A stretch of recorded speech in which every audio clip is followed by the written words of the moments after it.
जय झूलेलाल ऐं हरिओम। मां मोनिका गोकलदास नैरोबी मां तव्हां सभिनी जो अभिनंदन कयां थी। अॼु मां मल्हाए रही आहियां सिंधी खाधे दाल पकवान जो ॾींहुं। हा, दाल पकवान जो असांजो ख़ासि ॾींहुं थी वियो आहे 11 अप्रैल।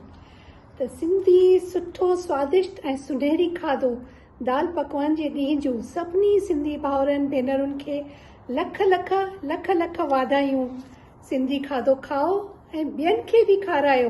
दाल पकवान खाई थको न को सिंधी, भले ॻाल्हाए ॿोली हिंदी या सिंधी।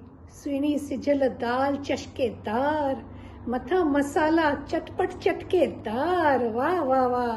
चटणी खटी ऐं मिठी, वरी बसर सां कर उनजो सींगार।